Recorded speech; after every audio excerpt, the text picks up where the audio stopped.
Cool. So, Andy, we are going to discuss customer journeys today, Yep. not just for developers, not just for buyers, sellers, but I think if there's business owners, if there's anyone really listening to this, I think in the way the world has gone since, especially COVID and sort of modern day, the actual experience of a customer is so different, kind of brand to brand, company to company.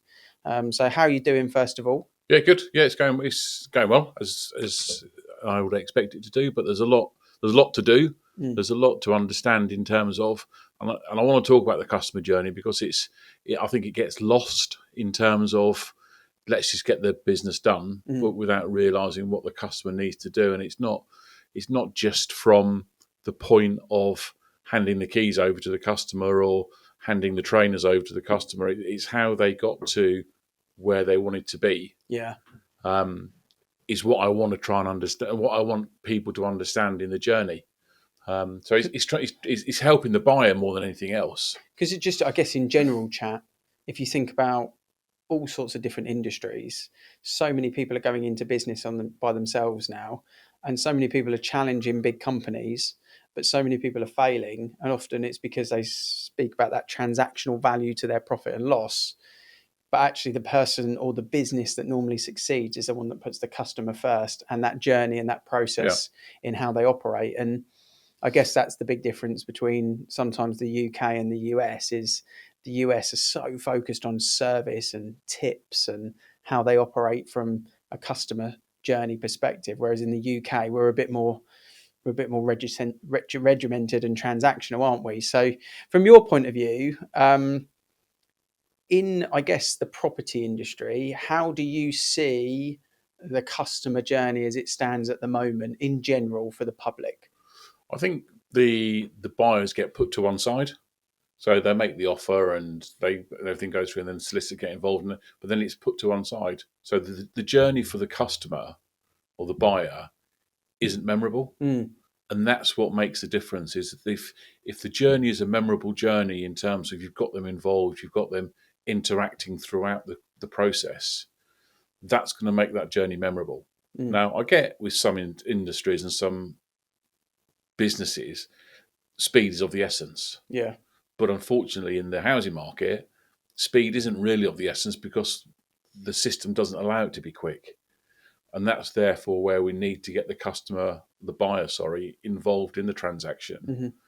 And they know what's going on. They know what they've been involved with, and especially with new homes when they can get involved in, choosing the kitchens, choosing the flooring. Yeah. It's that journey that's the memorable part of it. That in 3 years' time, when they're sat in the house and they're talking to their friend who's looking at buying a house, it's, well, when I bought my home, this was my journey. Hmm. And the buyer who might be looking at it think, well, why would you go on a journey? Yeah. They don't understand it. Because the stats in the UK say that eight buyers that are bought a property through an agent, 80% of people don't go back to the agent they bought through, they go to a different agent. So Mm. it's like 80% of people didn't think the service was very good as a buyer. Exactly as you said, they're put to one side, and only 20% do, probably just because of the convenience factor, or it's Yeah, just what they know, or maybe they did experience a good service. But 80-20 is shocking, really, from an it's industry. ridiculous. It's silly, and you've got somebody who, and we'll talk about the housing industry because that's what we're in. You've got somebody who's buying possibly their biggest transaction Mm, in their lifetime, that they don't really know what's going on. They're pushed along rather than guided along. yeah. And that, I think, is the problem, is that we forget who the actual customer is. Mm, And yes, from a developer point of view, the developer is the key, but you want that buyer not just to remember Andy Mead from Mead New Homes, but Joe Bloggs from Bloggs Developers. That's a yeah. house he bought, Mm, and therefore, if he wants to move into a 4-bedroom home in 5 years' time, it's like, where are they building now? yeah. Can I get into another one of those houses? Because the journey was memorable rather than just throwing them in. And I listened to something whilst I was away recently about journeys, and the guy was talking about the Channel Tunnel, the channel, the train, and how you could they make that journey quicker, Yeah. or could they make it more memorable? Yeah. And that, I think, that's where we get lost in. in journeys, and people are not understanding what a customer journey is.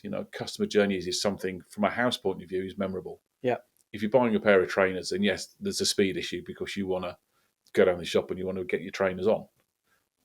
But if systems don't allow you to do that, you've got to make that journey more memorable rather than speed worthy. Yeah. I think if you think of like Costa versus Starbucks, it's quite a good example because it's coffee, but it's still fast food in reality. You want to go in, you want to pick up your coffee, you want to go. And the big difference with why Starbucks maybe charge more, or they've got quite a lot of loyalty, Starbucks, haven't they? It's like I'm a Starbucks person. I don't really drink coffee personally, but what I do see when my wife orders one, the experience is you get in the queue, you look at whether you want any of the add-ons, like all the pastries and stuff, which are ridiculously overpriced, but they look bloody awesome. And then you get to the point where you order what you want to order, fancy name, individual to Starbucks. You pay the money, then you wait. And the last thing that happens is your name gets called to pick up your coffee. And I think that's the big difference with Starbucks and why they get the repeat clients is because it's a process where the customer experiences that journey of receiving something that's personal to them. And other coffee shops don't have that process that they do. Some obviously have tried to replicate it, but Starbucks came up with that idea. And that's on a smaller scale, a good way of explaining a really nice customer journey where the customer becomes emotionally invested in the brand. Yeah. And I think it goes back to the memory of it. Yeah. If you're saying like, I went to Starbucks or Costa, what do you remember about Costa? Well, it was a coffee shop. What do you remember about Starbucks? Well, they knew my name at the end of it. Yeah, I've got my name on it written. Yeah. And I think cool. That's where the journey needs to be. It needs to be a memorable, a takeaway. That sounds like coffees and wine. It's a takeaway. Should be a pundit. but with any industry, the journey needs to be able to be taken away as a memory. Yeah. So how in the property industry, when we look at a client, I talk about a 4D client. So there's 4 opportunities for a client, and really, you've got a tenant, you've got a buyer, you've got a landlord, you've got a seller, and then the 5th dimension where you're very involved is the developer, which is still the seller, but in a more commercial sense rather than an emotional sense. They have to sell that property because it's an investment perspective. But how do you get the repeat clients? How do we get the buyers and the tenants to want to come back and be, I guess, almost ambassadors for that brand? And why is the industry so disliked by the public? What would be some of the quick wins that you would advise estate agents to think about when you're thinking on behalf of a buyer that maybe is buying a new home, for example? Quality of information. Yeah, so communication and information. Yeah. And I think that's the key is the quality of the information that you're giving out. When you're building a new home, it is a moving feast. I get that. And there are, especially in today's market, there's procurement materials, which is an issue. Mm-hmm. There's staffing issues, which is an issue. There's labour issues, which is an issue. So, you could be looking at a build program that goes, I don't know, let's say August, but then it moves into September, October, or November because of things that happen. It's a man-made product. Things happen, delays happen. If you don't communicate that immediately, you're automatically on the back foot because you're putting the buyer into an angry position because they think they're moving in August, but actually at the beginning of August you're saying that's not August now, it's going to be September or it's going to be October. Yeah. So long as you're up front with them from day one, so as soon as you know there's a delay, tell the buyer. Yeah. That's all they want is the information. That's it.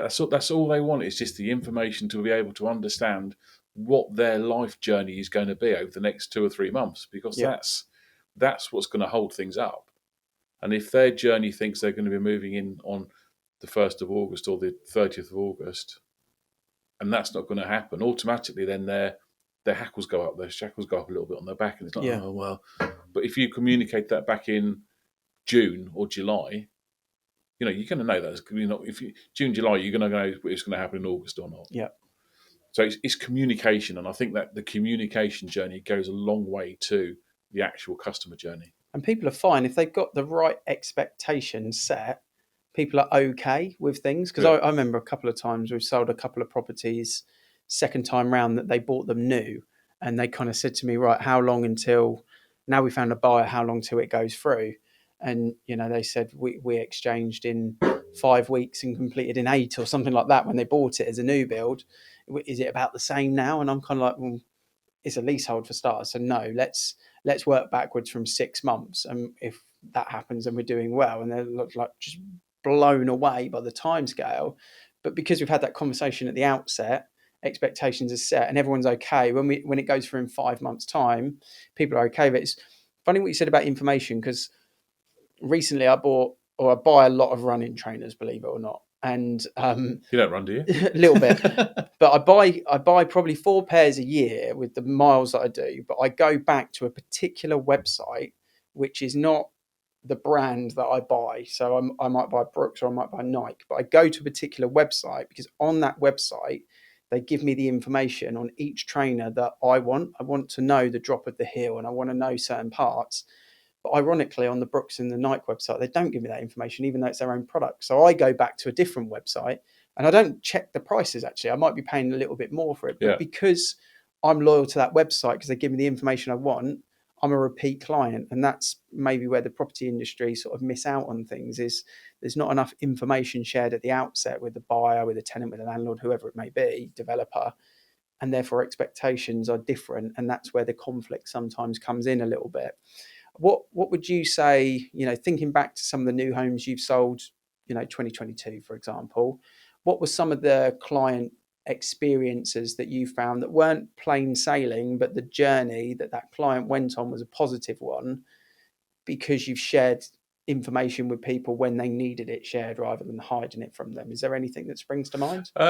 There's a guy who bought one of the larger ones at Park House, and he had major issues with the building society. Not through any fault of his own, but just the building society they were putting hoops up for everybody to jump through. He jumped through the hoops and they put something else up and then something else up. And he had a very specialised job. I can't say what he does, but very specialised job. But that transaction went on for, January, and then he completed in July. So that's 7 months. Yeah. Now, from a developer's point of view, a developer would never ever wait 7 months. But because as soon as we had information, we relayed it to the developer, we relayed it to the buyer, everybody was aware what was going on. They knew it wasn't the buyer's fault. They knew the buyer wanted to buy it. They knew the buyer didn't have an issue getting the mortgage, but it was just this particular company, because of his job situation that he had to go through, was just being ridiculous. It's like there was 4 weeks in between the surveyor looking at the flat and then asking for the EWS1 certificate, which he had. Yeah.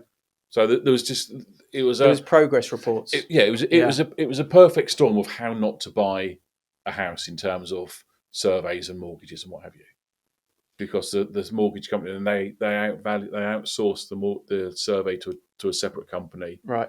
And it was just one of those. But because the information was always relayed to the developer and to the client, both of them understood what was going on. And the guy's now moved in, happy as Larry. I've got a great referral from him on the website.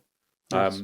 So it's just, I think the key is just communication, and that will ease the journey for anybody in any stretch of whatever business you're doing. If there's hold-ups, there's hold-ups. We're all human. Mistakes happen. Things go wrong. Yeah. Things get delayed. But if you don't communicate that, you're hiding something. I think people in this day and age, we're easily frustrated by not knowing what's going on. And that's why everything's like on demand, must have it now. I think back to like pizza companies. When you order a pizza now, they send you the link to like see the 5 stages. It's like your order has been made, your pizza's being prepared, your pizza's in the oven, it's like finalizing it, it's being boxed up, it's ready for collection. And you're checking it all the time, like every 5 minutes you're like, what stage is that? But you're fine because you know that it's progressing. Whereas sometimes you order pizza, you think back 10, 12 years ago, oh, geez, I ordered this pizza like half an hour ago. What's going on? Have they forgot my order? And you're ringing them back up. You got my order still? Is it going away? Yeah, he's on. And that's the customer journey. It's so much nicer knowing that things are happening. And I think we listened to the same podcast and they were talking about Uber. They were talking about the map on Uber, weren't they? And the same, and whether you're talking about a transaction for a developer communicating the progress, it's going through the different sections of conveyancing, or whether you're talking about a taxi arriving, because you know where that Uber driver is, you're content with the fact that they're going to be there in 12 minutes. If you didn't know when they were going to turn up, but you were expecting them at some point, you're panicking. And it's the same, I think, in the property market is people just ignore the difficult calls quite often in our industry. Yeah, and it's expectations, and it's living with the expectations of. I mean, in our industry, it's difficult because you've got the expectations of the buyer, but also the expectations of the developer. Yeah, and it's marrying the two up together. of course. Yeah, And that's where the communication needs to be completely forthright and upfront with both parties, not just one or the other. And if buyer's got an issue with mortgage or there's a delay, tell the developer. Invariably the developer will wait. If they know there's a hold up, they will wait. If they know it's going to get resolved, they will wait. But it's if it gets to the certain timescales and nothing's being communicated, and we're still waiting for the survey. Yeah. Oh, we'll just pull the plug, then we'll go with somebody else. Oh no, we're waiting for the survey. No, but we've been 4 weeks now. Yeah. But if I'd have told you 2 weeks ago this is what the delay is going to be, then it wouldn't have been so bad. So I think that's what the key is, and I think a lot of it is experience, and a lot of it is being able to have the difficult conversation. And I think we've spoken about this before. Is being prepared to have a difficult conversation, because it's not me saying it as much as it is me saying it. I'm just the messenger. Yeah. But it's how you deliver that message, and it's if you don't deliver the message, you're doing a disservice to the guy that's paying you the money, and also the people that have entrusted you to help them buy the house. Yeah, I think that's where sometimes in a estate agency we get quite belittled in the chain because you've got solicitors and surveyors and developers and whatever, but we are the glue in the middle of the transaction. And I think unfortunately in the industry that's sometimes abused for updates and just being a pest on the phone. But when you talk about experience, the difference with the customer journey, be it that solicitor you're working with, the developer, the landlord, the buyer, the tenant, whatever it may be, the customer journey comes from the estate agent in the middle being the glue that actually supports people. You might talk to the seller solicitor and find out where things are at with the draft contracts, which you can then refer that back to the buyer solicitor and say, right, they're going to be with you in 2 days. Let's get the search money in from the buyer and get prepared on that, rather than what's the update here, what's the update there, and abusing the communication channels we've got, actually just being a support mechanism in it. And I think that probably over the last few years has become probably much harder. And we're not here to talk negatively about any section, but if you think of conveyancing 10 years ago, the 10 years before that, it was very much you talk directly to the fee earner, you talk to the solicitor, and you had a good relationship with them. You can have a bit of banter on the phone, you'd help each other. Whereas in the last 10 years, I think, unfortunately, you now talk to teams and panels, and that becomes quite difficult. And it means that we've got a lot of value in the transaction because you're never talking to the fee earner directly from a conveyancing point of view anymore. And that's where a developer really probably will benefit from someone like yourself that's got that experience level that can translate the information you're receiving from the legal rep in reality. Yeah, definitely. I think that we had one solicitor that acted for the majority of people that bought bought on the development of 50 flats in Slough. Now, I agreed with that developer. I was never going to phone them, but every Wednesday I wanted a full update via email on each transaction, so that I could go through it and go back to the developer, go back to the buyer if I needed to. That saved the solicitor time. Yeah. It saved me time. It saved the developer time, and the buyers knew exactly what was going on a weekly basis. Yeah. So that works if you use a solicitor that you're working with, but there's another solicitor that was on the same development that did nothing in terms of updates, in terms of calling me back, in terms of emailing me back, in terms of give me updates, when I could help them. Yeah, I could make that process easier for them if they were waiting for something from their buyer or their client. They then email them or send them a letter. Whereas I could phone up the client and say, you need to get this form back. Have you got an issue filling out the form? Let me go through it with you. Yeah. And then we can get it back. And it comes back to that progress of communication, doesn't it? Yeah. And I guess the ultimate goal then, for you as a business owner with what you're looking for, the ultimate goal is a client for life in reality. That's massively, what you want. Yeah, massively. And I think that should be anybody, whether you're an estate agent selling a house or whether you're a bakery selling a donut. You want the person who's bought the donut to come back and buy a loaf of bread. Yeah. Or to come back and buy an Eccles cake. Yeah. or More donuts. or more donuts. Yeah. But their journey starts from, how did they find out about that bakery? Mm-hmm. And that's where the journey needs to start, not from them walking into the shop. It's, what could you have done to help them walk into the shop? So if they're going into Wokingham, they're going into Wokingham with a purpose to go to Meady's Bakery. I haven't got a bakery, by the way, but side hustle. It's a good analogy. It's random that we talk about donuts, probably because it's around lunchtime. But you can buy a donut for 20p from Sainsbury's, or you can pay like up to about £4.50 for a donut these days from a boutique little donut trail. And people go back to that one because it is all that experience, isn't it? It looks fancy. It's got the Jeremy Dodger on top. It's got a nice pink box. You can give it as a present. Same donut in reality.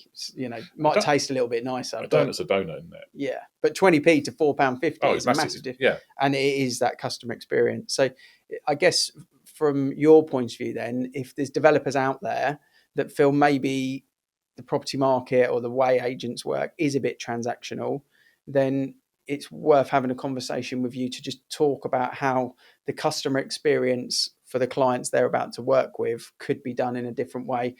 Dare I say, a bit more of a modern and mature way in reality. Is that the way that you would say your service is? Yeah, I would say, definitely. Yeah, and it's, when I phone the buyer wants to talk to me.